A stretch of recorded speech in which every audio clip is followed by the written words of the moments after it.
Hey everyone, today one of the big things I wanted to bring up is how to build wealth with your BAH and kind of build a roadmap for you as to how to make that happen. Hindsight's 2020. Knowing the things that I know now, I would have done things way differently when it comes to purchasing properties. So I'm actually talking to you today from my rental. We just got it all cleaned up and ready for the next kind of tenants to move in. But so it's kind of appropriate to talk about this, at this time frame. So like I said, I don't know where I heard this before, but kind of like building wealth with BAH. I think it's a great kind of tagline when it comes to being active duty and being able to go out there and use and leverage kind of like your income, your capability to get a mortgage loan, and the ability when you PCS or as you're moving around to pick up more and more properties. I think it's a fantastic idea. And so with this one, I'm going to call this roadmap number 1, and it's going to be kind of like the slow and steady approach. It's going to kind of talk about purchasing a property every 2 to 4 years and how you can kind of make that work for you. I did another video talking about how to maximize the amount of VA loans that you can get, and you should check that out. Now this kind of the story I'm going to give, it deals with examples and kind of like my life and my timeline and what I saw happen from when I joined the Air Force back in 2002. So when I joined in 2002, fast forward a few years, you get to the point where you make, senior airman or E4, and you're getting kicked out of the dorms. So let's use a good example for this story. Let's use me as a young airman. Let's say I was an E4 and out on my own, and I was going to go ahead and buy a house because I see everybody else out there, they're buying houses or they're moving in with roommates, and I had the option to go and move in with somebody, but they own the house. So why am I going to be a roommate to somebody else and help pay their mortgage? Why shouldn't I be the person that owns the house and then maybe get some roommates and they can help pay for my mortgage? I'm willing to take the risk. I'm willing to buy the property. I'm willing to get some roommates in and help offset my mortgage a little bit. So let's go back to 2004. That's about a good time. So back in 2004, I'm going out there, I'm looking for a home, and I'm going to get my first house. I'm going to buy something conservative, well priced, about $100,000, and it's going to be a 3-bedroom, 2-bath home, something that's easy to rent. Those are usually the best ones to go ahead and start renting out. And that's what I'm going to end up getting. And so I buy it in 2004. Then 2008, I'm getting ready to PCS. I'm going to a new base, and I put it on the market. I get it rented out, and I'm making, I'm gonna be conservative with these numbers. $300 a month is what I'm making in addition to rents or in addition to mortgage that I get to pocket. So I'm gonna go ahead and start saving that money. $300 a month, and I'm gonna do that for all the properties.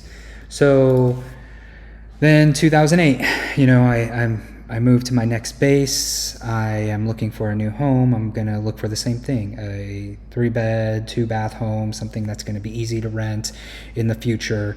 And I go ahead and find something. It cost me, let's say, $150,000 at that time. That seems like a good number and kind of what I was seeing in the market then. And in that time, 2008, the conforming loan limits were about $417,000. So I was well within with a $100,000 home and a $150,000 home. That put me right at $250,000. So that's what I ended up getting. And so for the next 4 years, I'm living in that house. I'm collecting rents from the other house, $300 a month for 12 months is $3,600. So in the span of 4 years, that comes out to be $14,400 collected, right? So 14,400. And then like I said, I'm getting ready to PCS. I'm going to my new base, and I'm gonna rinse and repeat. I'm gonna look for a 3-bedroom, 2-bath home, reasonably priced. And I think when I was looking around, that's actually a good price point for the area that I was in. So that works out well. So then it comes out to be altogether $150. $400,000 in total in what I've spent for VA homes. And so it comes out to be $400K. And I put my next house, my last house, now I have 2 houses up for rent, making $300 per month, right? So 2012, that's when I got that home, 150K, and I'm living in it for the next 4 years. So in total, like I said, I've used $400,000 in eligibility, and then we roll around to 2018, so that's 4 years later. So now I have made $14,400 again on the property. My first property in Florida. Second property, let's say it was in Arkansas, I should have made $14,400. And if I'm saving this right, you know, it's getting better and better. And then I'm putting up my third property up for rent because I'm buying a house in 2018. And I'm looking, it was a little more for homes at that point. So I have used up $400,000 in eligibility, which is about 100,000 because you divide it by 4 of eligibility. When you do VA math, it gets a little weird. I try to use just simple numbers. And so I'm looking for my next home in 2018. $250,000 seems good. The VA loan limits at that point in 2018 were $453,100. So that leaves me with, I didn't have enough eligibility left. So I would have had probably about $53,000 of eligibility. And so what would that have looked like? I'm gonna pull this up. So let's say 100,000. So I'm looking in 2018 to buy a home, and I've got about $53,000 of eligibility left. And the way that works out is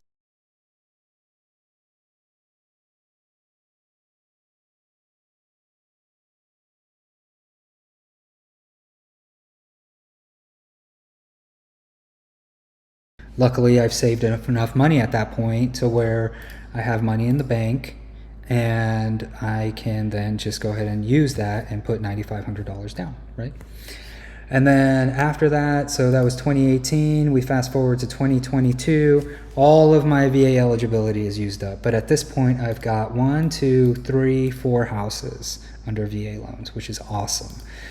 And I have now collected, let's see, for the last few years, 14,400, and then 400, and then I moved into the house 2018, so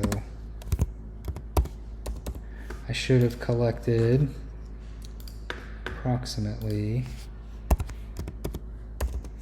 $86,000 in rents. Hopefully that math is right. I'll have to double check it. And so, which is good, right? If I was saving it right, or putting it in some high yield savings account or something, just kind of letting my money sit there, that $9,500 that I need to put down to get that last property, that's no big deal if I'm looking at buying a $250,000 home, right? So then what that does is in 2022, when I'm looking at getting another house, houses were much more expensive at that point. 2022, you know, after COVID, house prices increased, and so what was a $250,000 house in 2018 is now a $500,000 house in 2022. So at $500,000, and let's say I wanted to buy another home because I PCS'd, this is my last PCS, or this is the point where I'm getting ready to retire and I'm going to move to some new state.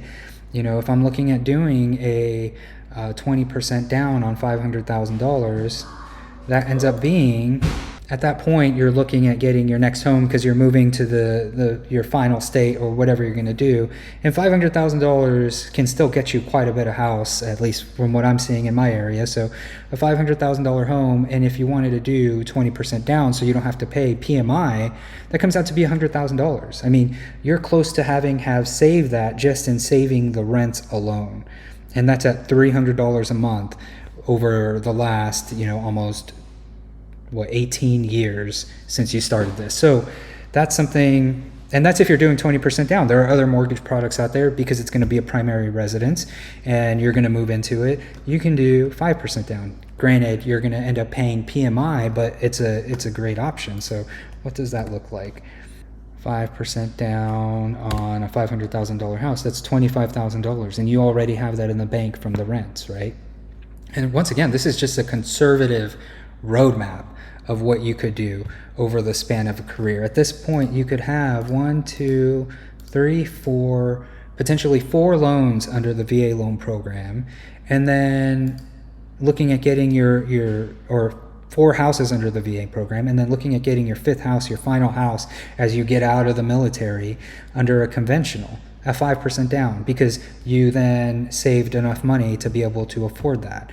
Right. And then, or if you wanted to do the 20% down, I mean, you're making the money on your other rentals. You should, if you were effective at saving, you would have that money saved up.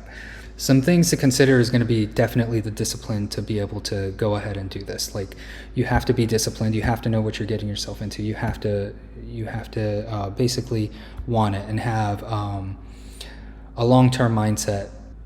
Oh, and then also, like, there's a chance that later on, when you pay off one of the houses, if, like, at one point you had saved up $86,000, like, you could have paid off some of the cheaper houses that you have, right? And maybe restore some of that VA entitlement, and then maybe get another one. Who knows? Like, I'm sure there's different avenues you can take. And then at that point, I mean, if you have a house paid off and you're collecting more rents in it, like, the approach that I took is more of just the conservative one, where you're just getting $300 a month, but over time those rentals could be netting you way more money. So keep that in mind, and that snowball effect would be huge. Can you imagine having 5 paid off properties and you are just collecting rents from all of those at that point? It'd be really nice. I think if I can do some sort of math on there, that would be another example that I'd like to do. And like I said, this is just a conservative roadmap where you could end up getting, 4 or 5 houses before you retire. I'm gonna do another video on like a supercharged roadmap where you, like, heavy in the front end, you use your VA to get all those houses, and then you use the money from those rentals to later on allow you to put 5% down on the next few properties that you are buying. If you have any questions, or any of this didn't make sense, or it resonates with you and you want to talk about it, reach out to me. I love talking mortgage related stuff, real estate. And then other than that, I think I covered most of everything. All right, well, that's all I got. Like I said, reach out. I would love to help you out and help you get the best mortgage you can get. That's kind of the goal, is to help our bros out there and get the absolute best that's available to them. I can't reiterate it enough. I'd say one of the biggest reasons why I became a lender over here at Trident, because what they have to offer and the way they treat people is just above and beyond any other company that I've seen out there. So, give me a shot. If you're in the market for a mortgage and you want to compare me to other lenders, like I even made a video on how to effectively shop lenders and make them compete for your business. So give me a shot sometime, and hopefully I can beat out everybody else that you've tried to use. All right. Thanks for listening. Please like and subscribe, and catch you on the next video.